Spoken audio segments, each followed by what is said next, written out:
Hey guys, we are back for another episode. Welcome to Firsties. My name is Mila. I'm the host. What you guys don't know, I did like bulk content. So I haven't been on this mic for a week and a half. And I'm like, oh my God, finally I'm back. I'm so excited. You guys don't know this because it comes out once a week. But I have my favorite cousin. Yes, I'm going to say my favorite cousin. Finally admitting it. Ruth Finally. She's back for another episode. You guys really enjoyed her on the last episode, actually, on code switching, I remember. So today, I took some advice from a social media friend. We're going to be talking about the double life of a first gen. Before we jump into it, as always, guys, thank you so much for subscribing, liking, commenting, doing all those things. It really helps me out a lot. And then all the kind messages publicly and privately. I just really appreciate that. So keep doing that. Make sure you follow us everywhere on firstiespod. Now let's get into this episode. So double life of first gen. So I could share what my idea of that is, then you can jump in as well. Okay. So to me, I feel like growing up in an environment where you weren't necessarily born, you do have like this double identity. Yeah. And you're trying to like double dutch between the two. And for survival, right? Meaning if you want to be outside, you can't be telling your parents. You want to be outside? I don't know, that's survival. You have to live this double life. Yeah. Now I know some of my friends and even some of my family members who have gone to like the extreme. Yeah. My parents kind of know everything I've kind of done basically when I was living under their roof. And by the way, it was after I've already done it, years later, right? 100%. But I want to kind of dive into what a double life of a first gen is, where maybe it's, I know, some of my old friends in high school, middle school, they'll do the whole like parents drop them off, take 5 or 10 minutes in the bathroom to be a little bit more cuter, tighten up the skirt or whatever the case Very is. familiar with that one. And put a little eyeliner on and then like completely different person. And then you know what it is? What I find is that then you get older and you have like, for me, I find that like there's this beautiful thing that happens where you kind of have like self-acceptance. Yeah. And then like you don't have to live this double life anymore because one, you're a grown-ass person, I would hope, right? But two, I think it really stems from like, I'm done pretending to be, because also the character that we do at school or outside of our home is also particularly a character because we're trying to like conform to like, like for me, it was straightening my hair or, you know what I mean? Like, or wearing Aeropostale or Hollister, going to like the suburban area that we were at. You know what I mean? Yeah. Looking back, I'm like, girl, you're wasting your parents' money. What are we doing? $80 on Abercrombie joggers. But survival, bitch. It's like, survival. What was I on? Crazy. What was I on? Yeah. Yeah. So what was your like double life journey as a first gen? I know so many people can relate to this. I feel like I think every single first gen can relate. But I went out of my way to not lead a double life, which put such a strain on like my mental health. And it's because I'm one of those people that's like super obsessed with everybody having the correct perception of you. Yeah, everybody perceiving me in the way that I perceive myself. So a lot of my friends, the whole, come in the morning, 8 a.m. to school, quick bathroom. 8 a.m. is crazy. 8 a.m., quick bathroom, change up, put a little bit of makeup on. Some of them had religious like clothing that they did not want to wear. Take that off, XYZ. And I'm like, that was never me because I was like hell bent on always being like the same person in every room in front of remarkable. Everyone. And no, but it was terrible for me because now I look back on it and I'm like, what if you just did what you wanted? Like just wild out. Like, just wild out. Like let yourself be You 16. say that. So I'm glad we're talking about this because we're opposite ends of the spectrum. Yeah, meaning I didn't wild out. Like I really was pretty well behaved, but like going to parties where I shouldn't have, where there's underage drinking and all these things. I wish. But the obstacle that I put myself through just to get to that one party, whether it was like I had to ask my parents like 3 weeks ahead, or like make sure I was getting grades, or like get home before curfew, or like fake a sleepover at a cousin's house that my mom was like cool with, like the whole thing. Like we if you're first gen and you're listening to this, you know what I'm talking about. I don't even have to like go into details about it. Yeah, you're jumping obstacles. And really, I think looking back on it, if you want to look at from like a like, I'm not a psychologist or therapist, but looking at from kind of that perspective, I think it was just, you're just trying to find community. And at that time, my community was my friends. Right. And so I wanted to be at this party and I wanted to wear the same thing that they were wearing. You wanted to be outside. Like, I wanted to be outside, like not at home. And I do even see now like the relatable like TikToks and Instagram reels of like, you come home at 3 a.m., but really it's like 11 p.m. Oh my God. And your African mom is like, oh my God. what have you done now that, what are you going to say at my funeral now that you killed me? Now that you've actually killed me. Yeah. Because we can't go through that over and over. I feel like I think I took life too seriously, and I really regret that in high school. Like, a lot of my friends just kind of said like, screw it, and acted their age, whereas I held myself to an extremely impossible standard, which I regret it so much now, because I was accused of doing everything under the sun. Like, Ruth, I bet you're doing this when I'm not answering the phone. I bet you're with this person doing X, Y, Z, doing terrible things. And in my head, I'm like, I never want you to be right. So I went out of my way to like always do what was quote unquote right. I feel like now looking back, I would tell my 16-year-old self, girl, go do whatever you want. It's not a crime.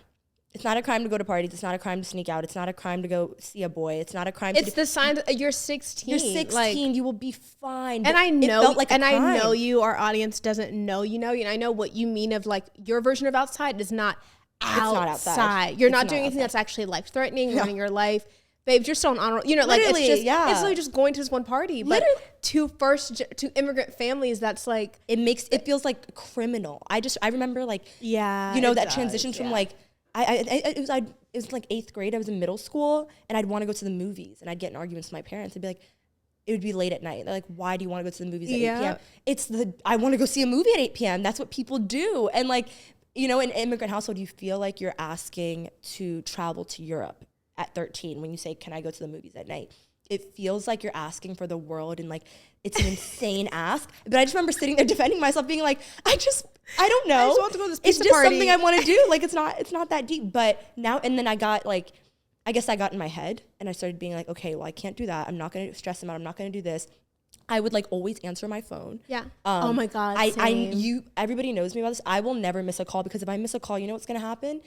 My mom's going to either think I died. She will literally believe that. Right. Or two, if I'm alive, that's not good news. They're going to assume that I'm out here doing some mess. Like, I'm going to be in trouble either way. That's so I was true. So paranoid about that, where I had friends who, a lot of my friends were immigrants, straight up like ignoring their parents' calls. I had cousins who, like, everybody knows in my family, everyone knows to call me. If me and my cousins are all out, especially if it's like past midnight, every mom is calling me. Yeah. Because they know Ruth is the one that's going to pick up, because she cannot take ignoring the call, because I would literally die. Like, it's that little girl in me that's still like a people pleaser and wants to do everything right and never get in trouble.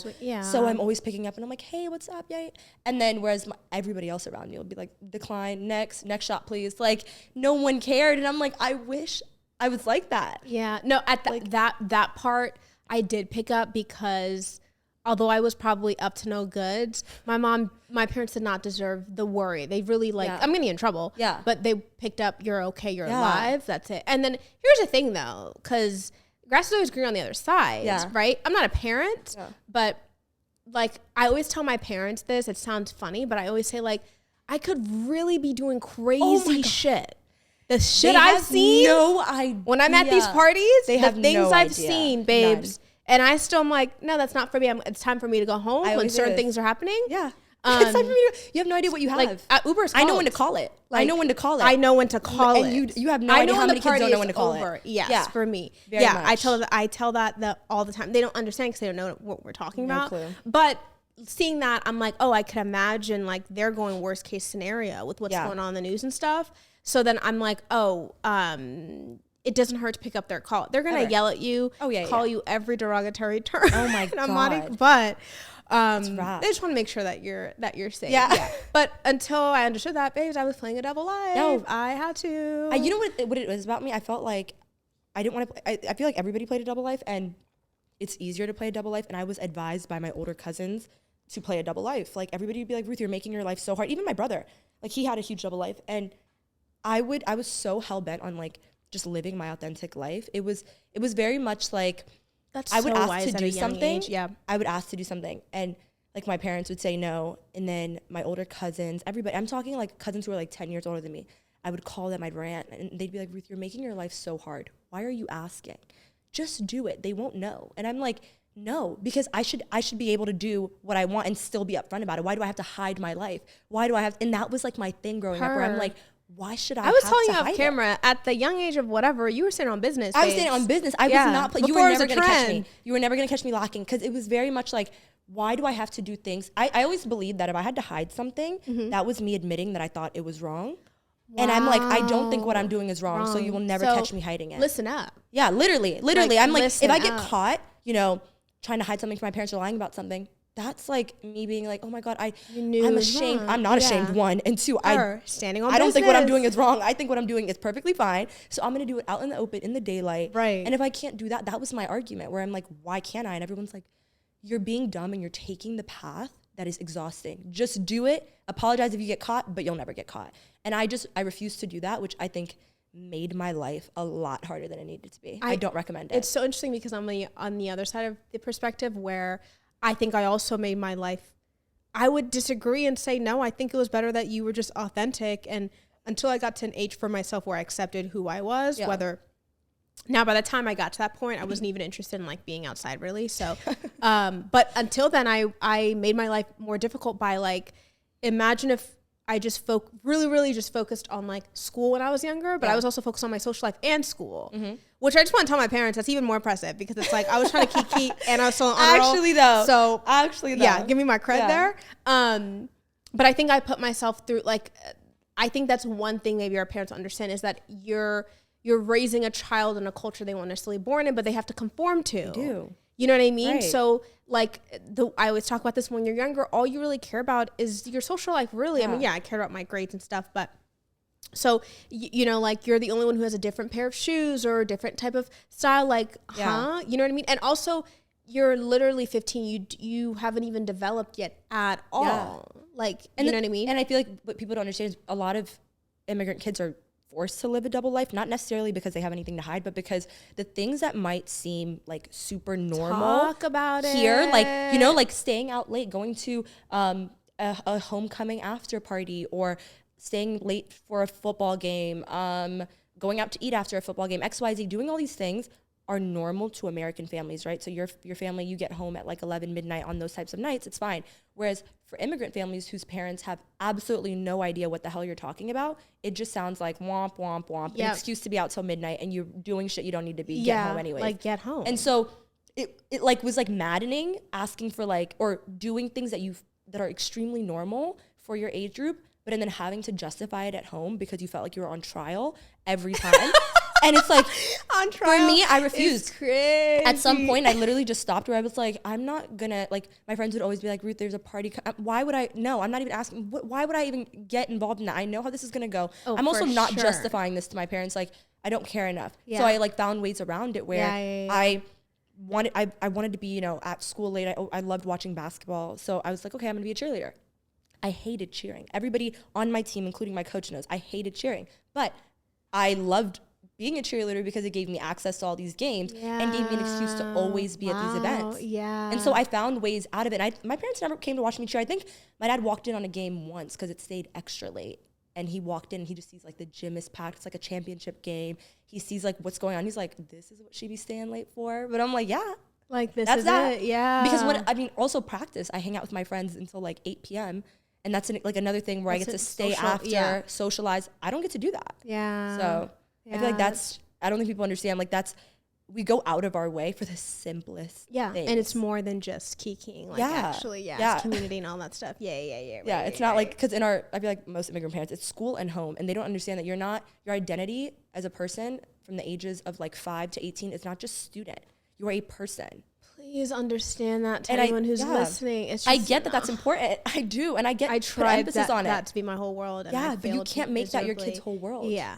And be like, well, I'm not going to let them do X, Y. They have to be socialized properly, which is why we have kids now who, you know, for the rest of their lives have like a crazy difficulty making friends. And it's because from ages 5 to 18, their parents kept, you know, head in a book, didn't see the importance of them hanging out with friends outside of school or even after school or joining clubs and sports and whatever. And they're like, yeah, because my kid's getting straight A's and focus. But like your kid now has to live alone and is very lonely and is having serious social issues in life. Right. Because you didn't socialize them properly. Because you didn't let them be outside when they were You didn't 15. let them be. Duh. Like, let them go. Let them Let do them it. go. Yeah, so yeah. I regret that. Yeah, no, you're absolutely right. Yeah, I think you're there's an absolutely right. age, like there's a way to behave for every age. I feel like my parents' worst nightmare was like me seriously wiling out, which I wish they knew that I never even had that in me. I'm not the one. I know I might seem like the one. I'm not the one. Which I feel like this episode is just me complaining about like what my parents did, but that's really not it. It was just I just wasn't clear that you had to discipline like yeah, that. Like, ever. Which is, it's like mind blowing though, because when you hear about the stuff that even today, like when a lot of my older cousins and my aunts, whatever, I spent a lot of the summer reconnecting with them and spending a lot of time with just family members I haven't seen in a long time. Mm-hmm. And I'm just telling them about how I am. And obviously I'm like grown now, so my old bosses, my aunts, uncles, we go out and like we drink and whatever. And they're like, if I'm like, oh, I don't really drink like that, or don't just order me like a Coke, they'll be like, so like you don't drink, like whatever. When we get into it and they figure out who I am, like as a person, they get so shook. And I'm like, what's so shocking? They're like, I just always assumed that you were a party animal. I assume that you're like, just knowing you're just I'm like, this girl doesn't leave the house at dark. You don't know me. Like I wasn't outside and I'm still not outside. Like, that's just not me. I'm not somebody that you have to keep in. I'm never going to want to go out. I promise you. So it's just, I feel like you're the Rory of Gilmore Girls. Literally I am. Babes, you're just not so funny. Outside. I'm never outside. You didn't need that much discipline. Yeah. And like I spent my whole life trying to correct that narrative, which is why I'm saying that shit is fucking exhausting. Don't do it. And now I'm just kind of like, I just wish I just vibed, did what I wanted, like did my own thing. Cause why was I so worried about, everybody thinks I'm this wild animal. I'm a party girl. I'm going to be on drugs. I love drinking. I've never done a single drug in my life. I've never smoked anything, not a cigarette, not weed, nothing. And I've started drinking at an age that was very appropriate for me to start drinking. And so I'm like, it's that, trying to correct that perception kind of led me down this path of being obsessed with what people thought about me. Which I don't blame you, because at that age, that's all you care. Even now, that's what people care about. It's just how you're perceiving what people think about you, especially your parents. Like, but it's our environment. Because again, things that are very normal for our age group at home might seem like a crime, a literal federal crime. Babes, like a volleyball sleepover. Very Mila, we can get into that. We live different lives, babe. Sleepovers were never on the table. Babes, I had to like beg and beg, and then get the parents into it, whatever. And then it only was because I think my mom was talked about this before on the podcast, where she was like, I only allowed you to do certain things or get certain things because if I knew like the entire team or whatever, I'm the only volleyball player. She didn't want to keep you out. Yeah, like because when you're in practice Monday, it's like they have but like. Did I sleep over? No, I went there very late. My mom picked me up. You know what I mean? And now looking back, looking back with everything that's going on and like child predators and like all these things, like maybe I will do the same thing with my kid. Like, I don't know. Or maybe I could host here. You're damn straight. I'm going to do the same thing with my kid. I'm telling you. I'll tell you that now. Out of everything, I think that's one thing all immigrant kids have like really rallied around. We all used to like curse our parents for not letting us go to sleepovers. I used to cry. I used to cry my eyes out. Sleepovers were legendary at one point. And it's especially in elementary school when that's all, like, all your girlfriends are at sleepovers or whatever. And now as an adult and you get to college and you hear all these stories of like very unfortunate instances of like sexual assault and child molestation, and you realize that not only did that never happen to you, but you were never even at risk of it. And don't get me wrong, it happens a lot within families as well, but a lot of these things, I wasn't even at risk of it because I was never even at a sleepover. I know. There was no chance of that happening. So looking back, I'm like, that was... And you hear about how common it is. Protection more than anything else. Yeah, it's like... But at some point, I just felt like, damn, my mom just does not want me to have fun. And me too. I literally said they hate me. Such a drill sergeant. I was like, they hate me for real. Like, you don't want to see me happy. Like, that's the one thing I want. Take everything else.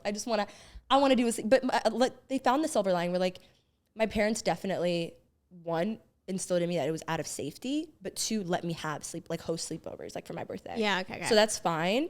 It just kind of infuriated, but which sucks because some of my friends were allowed to sleep over, but the other Habesha girls weren't allowed to sleep over because their moms, literally at my door, I'm telling my mom, go talk to her, beg her mom to let her sleep over. The other mom was not having it.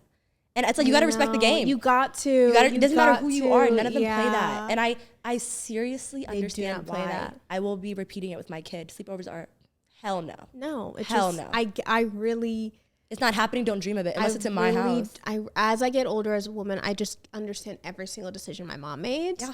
And I would not have it any other way. But I'm just saying, at the moment, and not everyone who's listening to this is at our age. Yeah. They're younger. Like I'm thinking about our like younger nieces and nephews, and they might be going through this, which is just like content. It's like it's better to stay on this side. It's like if someone told me that when I was young, I'd be like, "Girl, I just want to go to volleyball." So I was in dramatic tears. Like you could not get me to understand it at that age. I was more so just like, I just had to hide stuff. Yeah, that was just it. Like the lengths I went through to just get to this one sleepover. Yeah. And I was supposed to be at Frey's house or Jerry's house or like what? As if like my parents won't talk to their siblings. You're so funny. I was like, I don't think I've ever tried that. I was way too scared. What? I also never like. By the way, just to let you know, just to be on Katie's couch, eating popcorn and drinking a Coke. Like but literally. It was everything. But she had a brother there. And like her brother's friends are coming over too. My parents were like, absolutely not. That's not happening. It's just not happening. Absolutely. A dad, a brother. What? It does not matter. Unless I remember thinking like it's like I can't remember when I got close to going to a sleepover. It might have been end of middle school. But my mom was like, so who lives in that house? And I remember being like, single mom, sisters. And I was so excited. It was like all women. Just the mother and my friend's sister, and that's it. My mom was like, still no. But like you were almost that's all you would root for because you're like, there's no chance that there's yeah. But again, you get older and you're like, all the things I was kept out of. I wouldn't change the world. Because it's just not worth it just isn't though. It's a lifetime of heartache or you miss out on some popcorn and movies. Like next. Right. Like I'm sorry, relax. Babe. It's not happening. Yeah, right. All right, guys, we're gonna take a quick break. We'll be back after these short messages. All right, guys, we are back. So on the topic of like the double life as first gens, you mentioned how you were more so of like, no, I'm gonna be this authentic, genuine person, which is very remarkable, by the way, at that age. Because at that age, like, no 14-year-old is like, I want to be my real self. Because you just don't, babes, your frontal lobe's not even fully formed. I know. Like, so I'm gonna give my 14-year-old some slack. But on that topic, I want to kind of turn the conversation to like self-acceptance. Yeah. As a first gen. Do you think you're at, it's always a journey, so let's start with there, but do you think you're at a point where you're starting to like, because you're 22, 23, 22, right? 22. 23 in 2 months. Which, if anyone listening to this who's older than us, just know, like, obviously, like, the 20s are the most emotional roller coaster. I don't recommend it. As your voice is cracking. Recommend it. Literally. Do you find, where are you at with your like self-acceptance journey, whether it's like self-love or like whatever you feel comfortable sharing? Because we're talking about that example that we just gave from the first half of this episode was more so of just not really accepting ourselves for who we are, meaning either telling our parents, this is what I want to do and I'm going to do it, which is a wild thing to say at 14 year African ass parents. Or just not doing it and just being like, this is the life I'm going to choose, is just like under my parents' rules and you know, be this person. I was kind of trying to limbo between the two. So where's your journey in that? So I feel like my experience is not a unique one. I feel like every immigrant daughter, I'm talking to the girls here, has had this experience where I was, especially if you're a first daughter, I was so consumed with making my parents happy, even if that came at the cost of things I fundamentally disagreed with, and making sure that like they felt respected and that like I heard them, and like just making their life easy in general. And I got to a point where, and this is like no disrespect, but I got to a point when I was like 20 years old where I was like, I'm a human being. I have core fundamental beliefs that I have always stood on. And now more than ever, I'm going to have to stand on them even harder. And it does not matter what else has to give. What's not going to give is me. Like everything else can literally crumble, but I cannot allow, like, how do I word this? I can't allow myself to keep taking the back seat to certain things. So I like my self-acceptance began then, and in the past 3 years, I've just been like, I am me. This is what I believe. I'm sorry if you don't agree with it. It is no disrespect to you. I'm still going to do it this way, and I'm never going to hide it from you. It's never going to be behind the back. You ask me a question. I've always been big on this. I might not disclose everything, which most of the time I do. I'm an oversharer to the max. But if anybody asks me any question straightforward, I've never lied. And I stand on that. Like, I've never lied. So I've always said, like, I'm going to do what I'm going to do. I'm going to do what makes me happy. Not even just happy, but like what I believe is right for me. Right. If that sometimes will contradict with what your parents think is right for you, which is normal because you're two separate human beings. But at some point, especially as an immigrant women with all that we carry on our shoulders for our families, you have to say, thank you for telling me what you think.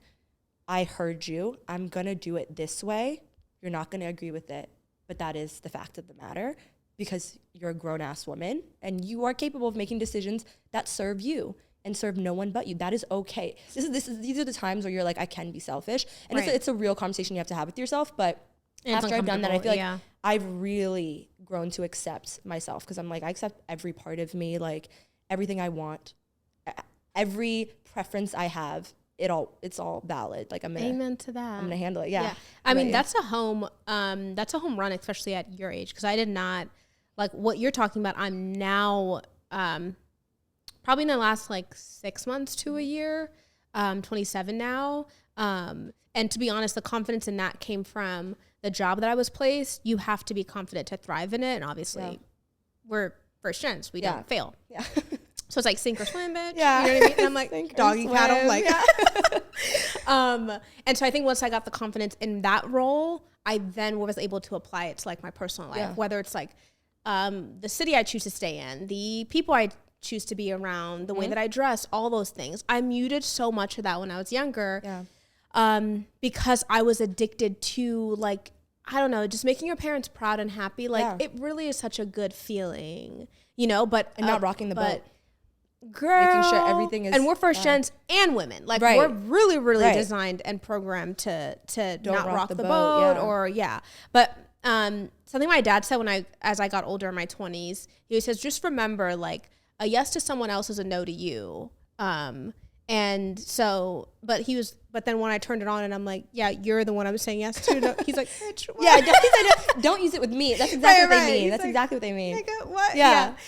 And I try to always remember that. And I'm sure you've seen it on TikTok and stuff where, like, when someone's like, keep the peace, it's like, babes, what peace are we talking about? Because it's not mine. And it never is mine. It's never mine. Yeah. Like, even when we're talking about that double life, I thought I had to do that in order to, like, have the social life that I wanted, also be an honor roll and be the great Habesha daughter that they wanted and being the baby of the family. But then I think because I'm trying to serve these two masters, which you can, I was spreading myself too thin. Right. And then I was either depleted, exhausted, or just like disappointed in myself, regardless of what it was, both ends. Yeah. So really, I don't think I was necessarily thriving in either world. I was trying my hardest to, but looking back, you would not notice this, but it's just the mental, like what was going on in my head. I'm like, damn girl, you put yourself through a lot because you felt like you needed to, to have this social life. This type of, my parents wanted me to have a social life because they allowed me to do sports and stuff, but the type of social life that, like, my other friends had, or, you know, like all of, like you talk about, just as simple as like after homecoming, they let me go to the homecoming. Yeah. And then what's going on afterwards? Literally. You know what I mean? Why are you not home? Yeah, exactly. And then just me sharing, like, oh no, the party at the high schools it's still 2 a.m. till, and they're like, what? Oh. That makes no sense. Like, no, we're picking you up, dropping you off, like all that stuff. Yeah. But I find it remarkable that at a very young age you've at least started that journey, because that's tough as a first gen. And we're very lucky to be able to get there. I do feel like our parents did something right since we got there at this age, because I know 40-year-olds who have not even they haven't done the self-work yet. Right. And not saying it's their fault. It's just their environment did not allow them to. Like, the fact that we're able to do that is because I've had these conversations with my parents and they were open to, like, to talk about it. Even as little as, like, me starting this podcast and sharing these not so great moments and also great moments. Mm-hmm. I do have to, like, give that to my parents and my family, that I'm able to, like, put our shit out there. Almost like, absolutely. Yeah. Now, do you think with, like, the self-love and, like, self-acceptance journey, what does that look like for you? Like, I feel like for first gens, we know what that word means, but we actually don't. Like, what is self-acceptance? It's been lit. I feel like since that like shifting freeing moment, it's been I feel like it's, like, brought me and my mom together, just because I'm now a person where I think she's realizing, like you said, at a certain age, they realize, oh my God, like she's not insane. I did do a good job. You know, she's not out here doing insane things. But I think I like came to a point where we had a conversation, I think when I was like 20, and I was like, I need you to understand that if you're ever worried about anything, you can just ask me. Like, I am not the kind of person that is going to lie or hide anything, because I'm not ashamed. So again, stand on business. Every day when I'm out in this world, and I mean it, like, and you know this, like I'm so intentional about everything I say, everything I do. You will never catch me slipping. Yeah. You will never catch me doing something where I'm not going to be like, yeah, I did it, now what? I'm everything I do and say, yeah, I did it and now I said what it. Is crazy. Because I'm not thoughtless in anything I do. You know what I'm saying? Very I'm so intentional. So yeah, there's always a reason behind my madness. And what? Every time. And what? So I told her, I was like, you know, you can ask me where I am. You can FaceTime me whenever you want. We FaceTime like every day when I was in college. My mom would FaceTime me while we're pre-gaming, and I'm like 3 shots in. Yeah. And I'm like showing her, I'm like, girl, I'm 3 shots in. I love that. And you know, that came later in my life. Yeah, no. And even like, and it's because I remember my aunts being like, Ruth, you're insane. Like in the beginning when they're like, why are you taking the hard path with like being so open? Like, just fucking do what you want. And then also, you know, lead a separate life when it comes with your family. And I'm like, no, that is not the life I see for myself. I'm going to live one life. That shit is exhausting. And everyone's going to have to get on board. And that's what created so many waves in the relationship with my family, where I was forcing everyone to get on board. But hey, we're here now, and life is great because I live as one person, like one authentic person. And not only have I accepted myself, but like the people closest to me have now truly see me. So we're all in the same, like, we're on the same vibe, we're on the same page, where I go do something, they call me, what are you doing? I'm telling you exactly what I'm doing, who I'm with, what's going on. Like, especially back when I was in school, I mean, freshman year versus senior year is so different. Like, yeah, I used to just, like, my mom would be like, oh, what did you do today? I went on this date with this guy, send her photo. She'd be like, he's not cute. Don't think you should do it. I love that. Next person, you know, it's like, we talk about that, and the next thing it'd be like, I'm like puking my guts out. And you know, freshman year, she'd call me what's wrong. I'd be like, I think I have food poisoning. I'm like, I have food poisoning. My mom would go, food poisoning. I think you should drink ginger ale. Girl, I don't have food poisoning, okay? Like, it was obviously 18-year-old in college. You don't have damn food poisoning. But 22-year-old me, it's straight up telling her, drink way too much. I'm not doing well. And she's like, you're an idiot, but eat this, drink this, whatever. And then like, she'll wait till I'm better. And like, what the hell is wrong with you, Ruth? Like, you know, like, come on now. But and I'm like, I like that we can, you know, everything is so transparent. I'm so big on like, I feel like when you're younger, when you're trying to live in your authentic self, it kind of feels like us and them, like the people who know you, like the American people, the people who spend your day to day with, and then your nuclear family who is your immigrant family who just doesn't understand. There doesn't need to be an us and them. I just want to stress that to people, that like, you can live as your authentic self, and you can, the more you do it, you can invite people to come know you. Yeah. Which I've kind of learned to do, where instead of just being like, bro, screw it, you don't know me, you'll never know me. You can know me. I'm going to always leave that door open. Like, I'm going to continue being me. I'm going to continue doing what I want. Because I think I really want to touch on that point, because what Ruth is saying basically is it started with you accepting you. Yeah. And then inviting people in. Because I really like, I don't know why I feel passionate about this, but I think it's because there was a life where I always loved my mom. We always had a great relationship, but she was such a drill sergeant. Yeah. And just wanted to make sure I was doing the things. Yeah. Volleyball practice, SAT prep, honor roll, all those things. Like, she was just that. And she was a working mom too, so I don't even know how she did all that. I really don't. But, and I don't regret anything. But then when someone's coming to you and not really asking you about like, so like, what's the gossip in the hallway, which I know in my head and I want to talk about, because she's really asking me like, so when I would come home, she'd be like, hey, how's your day? So how's that test that you took? Because she knew algebra. Did you find your textbook in your locker? Like, all those things. That's not really an environment, or that's not inviting to be like, oh, by the way, also, girl. She'd be like, girl, what are you? You could have said that. Did you pass your test? You exactly. Did you go to practice? But when I got into college, and then I think that distance between us allowed me to like miss her more. Yeah, same. And like, I will say this now, like, I have been in a strip club FaceTiming my mom. You know what I mean? Like, that's girl, so look at this. Yeah. And like, I have to sometimes pinch myself, and like, some of my best friends who've known her since I was little too, they'll be like, girl, you're just FaceTiming your mom. Yeah. Like, girl, we were out here, whatever. And I No, was like, actually, I do that now because I never thought I would get there. Ever. And so I the reason why I want to preface that is, or like really emphasize that, is because what you're saying is once I accepted me for me about like my hobbies I do, what I like to do, what I'm capable of, what I'm not capable of, I then allowed the closest people to me in. And I've like truly the relationship I have with my mom right now is both my parents is a dream. Actually. Is a dream to the point where I know people said this to you because you're on social media too, where I've gotten beautiful messages like, oh, I wish I was that close with my Habesha mom or whatever. Because there's the deemed like immigrant parents who's strict and they're in it right now. Yeah. You know what I mean? Like right now, my niece is looking at my cousin who's their mom, who's like, hey, did you go to soccer practice or whatever? I'm like, I promise you it'll make sense later. But right now, you just feel kind of like I almost could not bond with her at one point, which breaks my heart because I don't even remember that really because right now, like my mom is really, I told you, she's for the girls. Like she's a homie. Yeah. And I just want everyone to get to that place. But it has to start with the parent or the child. And for us, it was a child. For me, it was a child where I was like, Mom, I'm going to let you in. And I think it was after both of our parents saw that like, okay, we did okay. Yeah. She's not an asshole. She's not. Yeah. And so she knows when I'm out here in these streets, I'm not out here in these streets. Exactly. I'm literally, I just like to be adjacent to the craziness. I don't want to actually be in the mix. Right. I just want to call you. I just want to call her and be like, bitch, this is what happened. This is what I saw. Have I ever been like, I did? Yeah. Like, girl, I saw. Heavy on the I saw. Or what this person came and told, like, this happened to me. You know what I mean? And it really, like, I'm so glad we both have that because I just think, like, I always say, I think moms are God's gift to us for sure. Yeah. No, and I think it's the same thing for me where I see my mom wasn't like a drill sergeant or like, you know, she wasn't the authoritative figure in my life. She was always like a friend, like, very much. She's like, always the girl. Mm-hmm. Yeah, I like called her like by her first name my whole life. Like we're very much. It was a different relationship. That's a different homie. From first name. She's been a homie since day one. Yeah, but not a homie I liked.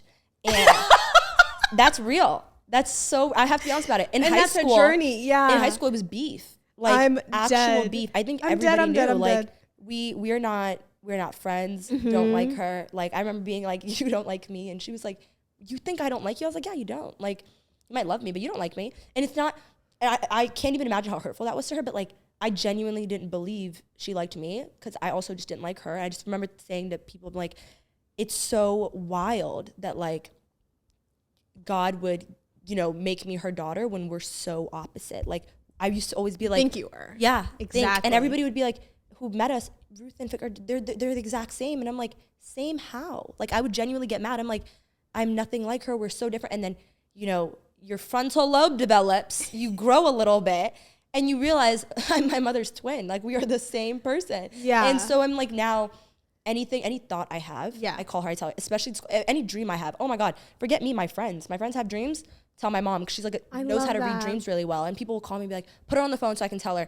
And I'd be like, you know, with my girlfriends, we'll be at like a table, and this is my senior year. And I'm like telling her I had a dream about this one guy that I had like went on a date with, and I kind of like him, but he hasn't talked to me in a really long time. And I'm telling her like he was in my dream and he did this and what does that mean? And like he was holding my hand, and my friends are at the table like jaw dropped, and they're like, you did not just call your, you know, Ethiopian mom and tell her that. I'm like, why wouldn't I? Like, you know, because we're at that point now where that's so foreign. That transparency, I'm telling you guys, what is it? Exposure therapy works. Because I used to tell my mom outrageous things and people would be like, you're stressing her out. Don't tell her these things. No, I'm doing it on purpose because she's going to get used to it. No, I tell her now, but it's because she knows, like. Freshman year, I used to just be like, yeah, last night I was walking and I think I saw, like, somebody shot up the party. And I would be like, what? Oh, my God. She's going to lose sleep that night, sure. Yeah.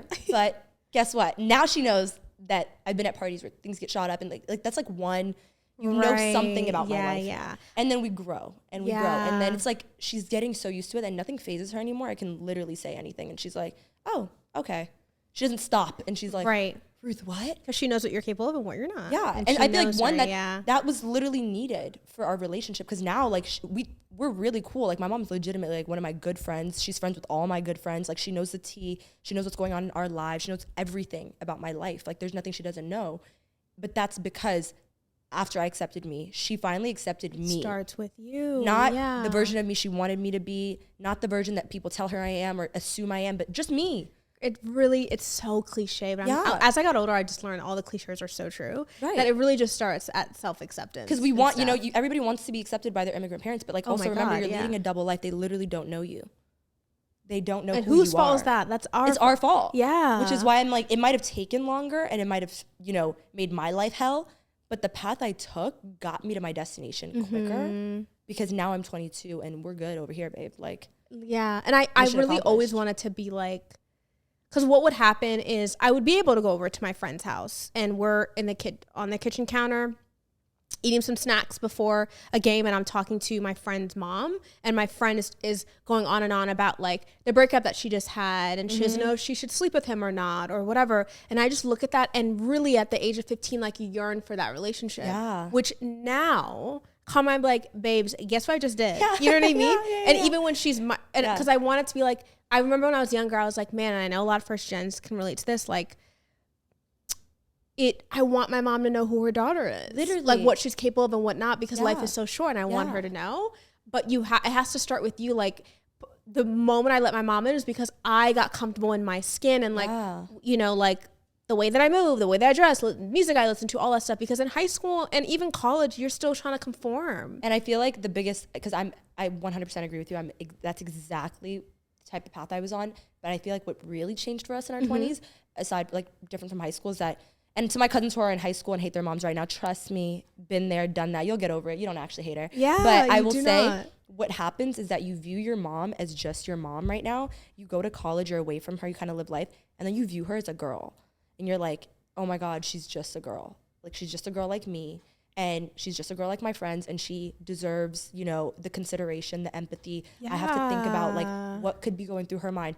And I swear to you, before like the age of 20, that never crossed my mind. I actually didn't care. Like, because in my head, you're my mom. Yeah, like, why would it? As I'm a child, your mother, that's what it is. But you have to remember, like, she's not just a mom. Like, that might be something she is. That's not just who she has her insecurity. She's a woman now, but she was once just a girl. You don't know what happened to that girl. Right. You don't know what she's been through. You don't, that girl is still living inside of her. And so once that clicked to me, the way I interacted with her changed. I literally interacted with her the same way I interact with my girlfriends, where there's like a level of understanding and a level of like consideration I give them, because I have no clue, what could be going on with you, where we don't give that consideration to our moms, because we're like, you're my mom, like you're gonna always be there. Just, you ask them for a million things, you're never thankful, you get upset with them really easily. Like I don't think I've even raised my voice at my mom in years. Oh no. It just doesn't happen because when I think it's mean. Well, I wouldn't be alive, but. No, see, we have different, I would definitely be alive. I just think it's mean. And when I hear like anybody arguing with her or raising their voice, I immediately come into the room, because I don't play that anymore, like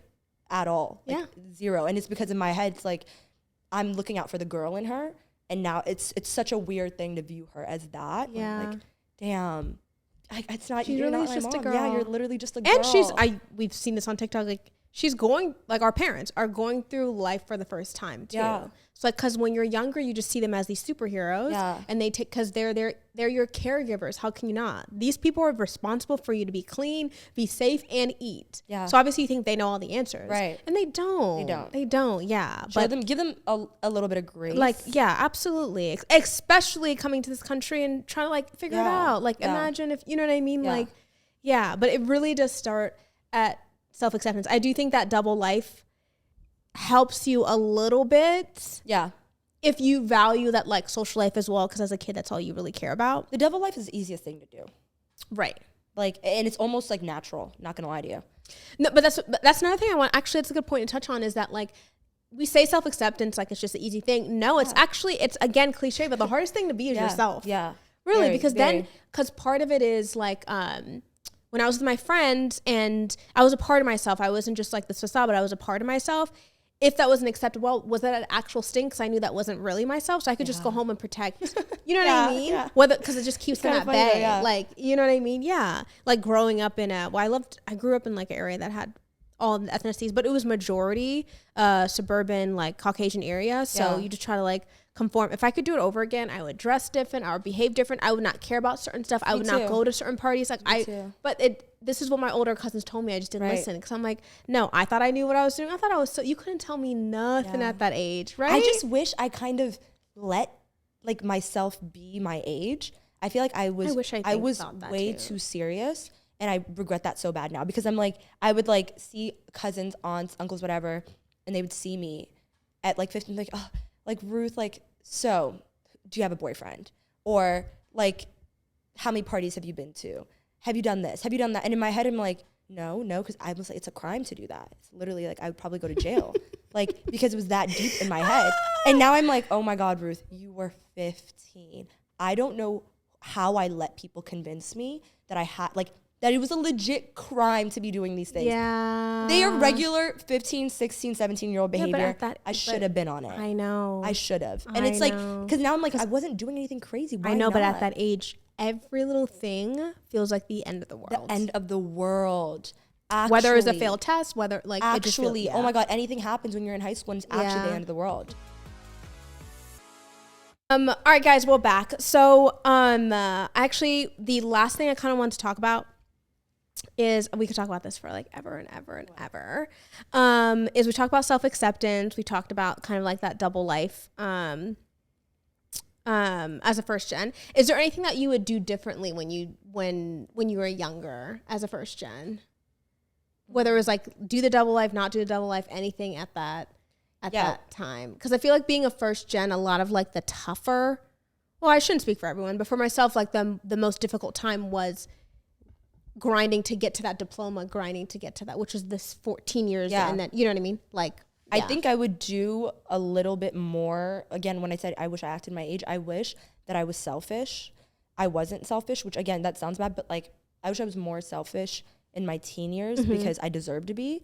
I think every teenager who's worried about themselves and wanting to have fun and wanting to do what they want, that's normal and it's very age appropriate, and you will grow a conscience soon enough and you won't be that way. So enjoy it. I feel like I was too consumed with like people's expectations of me and meeting it and being this like perfect person and making sure that no one had any complaints about me, that I was the nicest, the most polite, that I was the most respectful, that I never embarrassed my parents, that I never stressed my parents out, all these things. And I'm like, legitimately, who the hell cares? Like when parents have kids, they fully understand that ages 15 through 18, you're going to be stressed, okay? Yeah. It's not on the kid to be this concerned with not stressing their parents. Like I think that I overdid it in that sense, which to my, good for my parents. Like they were never stressed about me. They never had to worry about me. I never like got in trouble, made mistakes like that. But I think that was too much on such a young person. And now like looking back and realizing how young I was and like, why was I taking that on at 14? That makes no sense. I did not show myself any grace, and I really wish I did. So it's the only thing I would change. And when I have kids, I'm going to make sure that they understand it's okay to fuck up. Yeah. Like completely, like, just live your life. That's a real one. Just live your life. I don't need you worried about like, I have to be perfect or else. There's no, you don't have to. Like, right. And babes, you're 15. Like, what, you're going to change the world? Like, relax. Yeah. In the immigrant community, something happens and it's like, it's not a reflection of just you. It's a reflection of your entire family. Yeah. And then on don't your bring community. Shame to the, Girl, if I was on the news for any goddamn thing, it's a reflection of my community. Yeah. Just the same way if you do something great and everybody's proud, every Habesha person in the DMV is going to be talking about you because you're a reflection of the community. So if I ever got arrested for anything, I'm shamed by the community. So that weighed heavy on me, but I don't think it should have at 14, 15, 16. It really shouldn't have. I think I should have, been a kid. Yeah, we talk about there just was no room for error, unfortunately. Yeah. And I do think that's probably everything happens for a reason, but that's probably what also stunted my potential and growth, because the fear of making a mistake is probably the biggest mistake that I've made up until like last week. Like literally, I'm not even joking. Like the indecisiveness, because I was a baby of the family, so every decision was already made for me. Like, you're going to college, you're going to go to this college, you're getting a scholarship, all that stuff.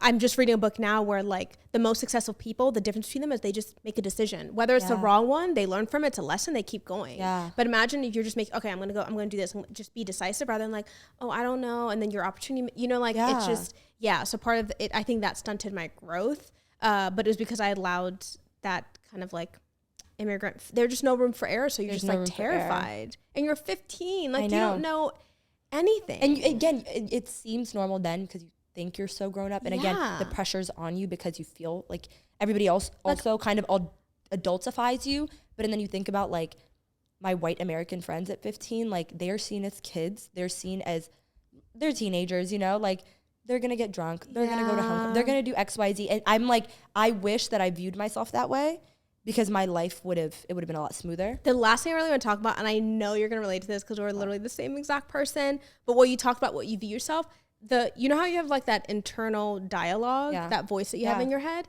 I've had that same voice since I was like 8. Like, I say this all the time, like, and I think people don't get it. When I say and I sound crazy, I've been the same person. Like, no, like, it just makes sense. Why did you do that? With like the self, the therapist in my head, like since I was 8 years old, which is crazy. No, but I say this all the time, and I think people think I'm like, it's not. I'm not saying I haven't grown or changed as a person, but when I say I've been the same person since I was 8, I've been the same person since I was 8. It's just now I share more things, so I have more vocabulary. But in my head, I had the feeling or whatever of the conviction, whatever it was. Like, I've had it since I was that young. Same thing with like knowing wrong from right. Look, what 10-year-old do you know that's like, I'm not going to do this because that's going to stress my mom out, and then in turn that's going to make her upset, and this, no 10-year-old thinks like that. They just do, because your mind is simple. That voice in my head since I was little has always thought about how what kind of consequences my actions are going to have. How it's going to affect long term, other people. How it's going to affect other people, how it's going to make everybody around me feel. Like, I've always had that. And we couldn't sleep over it. Yeah. Girl, like, they didn't have to worry about us. We've never had to worry. And I think that, and that's also why I would get frustrated and be like, no one really knows me and my family, which is also why I've always clung to my friends, because my friends have always known me. Mm-hmm. Whereas my family, you know, they're like, gotta be careful with Ruth. Like, she's so reckless and impulsive, and she makes dumb decisions. And it's like, can you name one? Because I'm an overthinker. And I literally think of every possible outcome. So I don't know about impulsive and reckless. Babes, what? Who we're talking about? Right. I knew you were gonna relate to that. On that. It drives me insane. I've always, since I was like young, I don't know why. Yeah. I would almost think I'd probably have a little bit more of a fun childhood if I didn't have that. Me too. Because I was just always a friend that people went to for advice or like it. But I was a 15-year-old giving another 15-year-old advice. I had no business doing that. But to me, it just from the outside, my friends tell me, you just, like, I remember one time my friend was like, hey, Mila, like, it's okay to share like your issues or whatever. And I was like, oh yeah, I would. But like, I just, you know what I mean? Just not make them feel bad. But in my head, I'm like, but I've already had the internal dialogue. Oh my God. That's God. That's just my higher power. Like, whatever. My problems are between me and God, because I've never felt like there's anyone that could actually solve my problems. Like, if I want to vent, sure, I'll vent. I'm never looking for an answer from anyone though, because either I can answer my own question or God can answer it. No tea, no shade, but there's no other human being that can answer my question. Also, when I'm 15, like, babe, my friend's outside. Why would I want to go to a friend who's outside? Right. You don't even have your shit in order. Like, what are we doing? Neither do I, but literally. Like, but it's the same. It's since I was younger. Oh my God. I've had some people it's so real. Be like, oh, like, you know, you're like a big sister to me, or like, you might be younger, but you know, I still go to you for advice. And it's in my head. I'm like, it's like, crazy, right? It blows your mind. I'm glad I have it now. But when I was younger, I was like, I felt like I've been, now I'm older, so I feel older, but I felt like I was 18 by the age of 8. Like, I'm blowing your mind right now. Like, oh I know you feel the same way. You don't understand how seen I feel right now. My cousin at my grad party, high school grad party, my cousin Nazi got up and he was like giving his speech, and he was like, honestly, like, congrats to Ruth, but like, Ruth's been 18 since she was like 10. And I was like, speak it. Because he was saying it in like a funny way, but I was like, no, real shit, we can talk about actually, it. Like, I've been 18 since I was like 10, and that's not fair. We think that we're just like naturally like this. It's not a natural thing. It's the expectations. Yeah, that's true. It's our environment and all that. Tell you, people are like, oh, Mila, you're such a good kid, and you're so responsible, and you always take care of everyone. What are you going to do? Like, be responsible. I'm tired. Take care. That's what's gonna. And so I feel like what's been told to me, oh, Ruth, you know, you always do your chores. You always help your parents. You don't give anyone trouble. Like, subconsciously, you become that person. Yeah, you're right. And so it's a lot of pressure. Yeah, it is. It is a lot of pressure. All right, guys, that is the end of this episode. As always, please make sure to follow, like, subscribe, comment, do all that fun stuff. Mm-hmm. Thank you, Ruth, for coming on. You'll see her more, guys. She might be a co-host. We're talking about it. We'll see you in our next episode, guys. Take care. Bye.